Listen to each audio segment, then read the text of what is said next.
Welcome back to my good and bad of Power Rangers Cosmic Fury. We're on episode 5. Let's continue and jump straight into it. Hi, I'm Camilla Luddington and you're watching Airlim. Now we're going to open up with a bad point, and it's really weird because the Sentinels are dragging people into the prison, but it looks like that one person could just punch a Sentinel, knock them down and run away. I could understand if there were 2 people holding onto the arms, but come on, you could easily get out of that and pull away to just run away. Like it's the adrenaline through your body would make you a little bit stronger so you could get away. It's so weird, but we're going to have a good point, and that's interesting to see. The Rangers have been captured, but most of them have powers, most of them can escape, most of them would be able to run away. So I don't know why all of them have been captured. It just seems like if Lord Zed came back a lot earlier, he could have literally dominated everything. So yeah, I don't know why. I'm going to give it a good point. I still am, because I think it's interesting. I don't know. Just how did all of them get captured? Are they all in one place? Do you have every single Power Ranger in one prison? We'll talk about that in another video. Scrozzle. Another thing is seeing Scrozzle's laptop. Now, I can't remember the name of it, so if you know what it is, please let me know down below in the comments to refresh my memory. We get more and more references to Zordnia. I really like this. It's not just a throwaway line. It's not just a thing that we completely and utterly forget. We know that it's there. So I love the fact that they keep bringing this back. So it gets a good point. Now we're coming back with a bad point, and that is just Izzy being super overprotective over Fern. And it irritates me because it just feels like Fern can't do anything that she wants to do.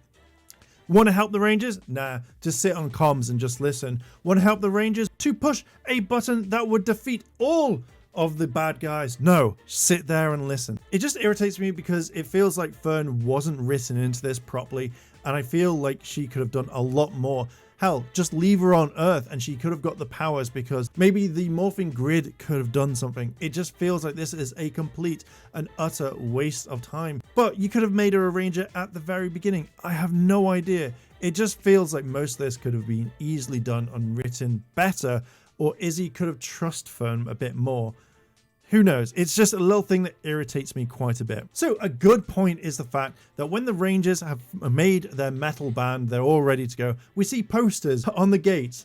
Again, you kind of think, like, can you imagine a Ranger walks up and goes, hi, and the monsters go like, wait a minute, they're there.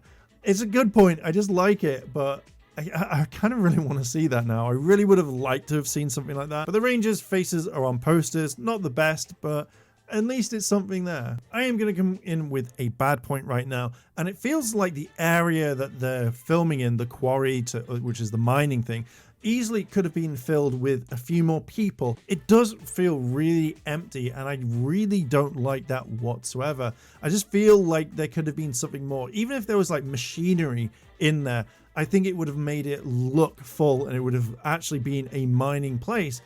I just wasn't a big fan of it. But what I am a fan of is the fact that the Rangers and the productive team and the writing team were able to actually have some creativeness when it comes to this. And the Rangers are singing about Lord Zed and metal music and monsters. Generally really like that. I think this is one of my favorite scenes in all of the Power Rangers so far, because again, the creative team had a lot of fun, a lot of like kind of things to do. So it worked really, really well. And this leads into another good part. I really like the fact that they're grinding metal against metal to create sparks and shooting it off. It really gave a Mad Max theme to me and that sort of genre, and I was all here for it. I really liked it. I think I would have loved to have seen more sparks fly out. Like that would have been really, really cool. But yeah, or maybe have someone on the other side fire sparks so it's on both sides.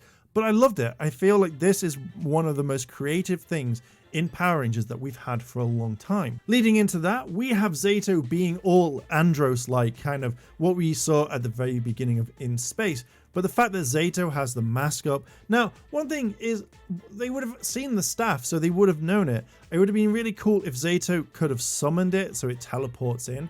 But I really like the fact that he's all kind of rangered up. He's got the Andros like kind of hood over, and he's sneaking around. Loved it. Loved the reference to that. Scrozzle, a monster from Lupin Ranger versus Pata Ranger. Absolutely thought that was pretty cool. I love seeing those sorts of monsters.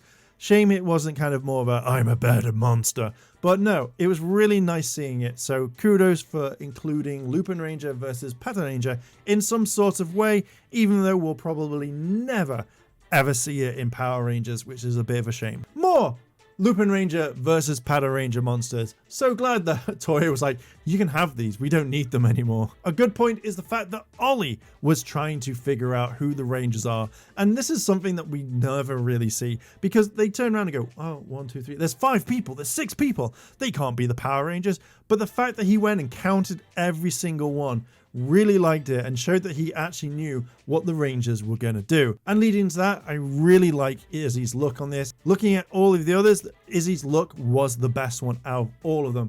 Really like it. And from going on from that, we see that the fact that all the other Rangers have little parts from other monsters or represent other monsters from other seasons. Really like that. Really kind of thought, oh, that's absolutely really cool. Again, the creative team had a little bit more fun with this, and this is what we needed for the show. The pose after they morph, fantastic. Reminded me of like the big finish when you come to a band. Loved it. Think it's a really nice thing, and that is what you're going to have at conventions. If you could print that out in full HD quality, whatever, I just think it was a really nice thing to have and worked so well. I generally would have it and I would get it signed by every member of the cast that was in that shot, because damn, it's just a really nice pose. Coming in with every single win, we have the fight that breaks out in the mining area. Really liked it. Really liked the fact that Ollie went straight for Izzy rather than all the others. Loved all of it. It just felt really natural and actually something kind of to get you excited. This was a fantastic thing and definitely gets a good point. Scrozzle. And then you have Bejilia talking about Scrozzle, the fact that he's tied up, and she's like, well, if you didn't really like Scrozzle that much, you didn't have to tie him up. I thought was kind of funny because any single time that a monster or someone gets tied up, it's never brought up. So seeing Bejilia talk about that, fantastic. That definitely gets a good point. And then we come near to the end. Tarek is on scene and it's really cool to see. Generally thought it was really interesting, and the fact that he is back, absolutely loved this. Shame that we don't get to see him morph, but that would have just been the icing on the cake. Scrozzle. Heckle being in this and seeing the kind of foreshadowing that we're going to see later on, generally really thought it was cool. I like seeing Heckle. I like the fact that he's come back. At the time when I saw this, I was like, damn, I need to see how he comes back, what his backstory is, everything, and I'm so glad that we actually get that in the next episode. I am just gonna leave it there. Thank you very much for listening and watching. I really appreciate you being here and taking the time to actually watch this video, interact with it, and do everything. So again, thank you very much. And with that, if you like this sort of content and you want to hear and see more, hit like, favorite, comment, and subscribe. Check out the Patreon if you want, and if you want to help out the channel even further, check out the channel memberships that I've set up. Anyway, thank you very much for listening and watching again. I'll catch you in the next video. I want to say a big thank you to all my Patreon supporters, and I wanted to shout out Kimono Cat, Kira Stanada, Micah Baldwin. Your help goes a long way to help support the channel, and if you want to help support the channel, the links to my Patreon and channel memberships are listed below in the description. あらあら、チャンネルをサポートしてくれてありがとう。チャンネル登録、高評価お願い。以下のリンクから商品を入手することができるよ。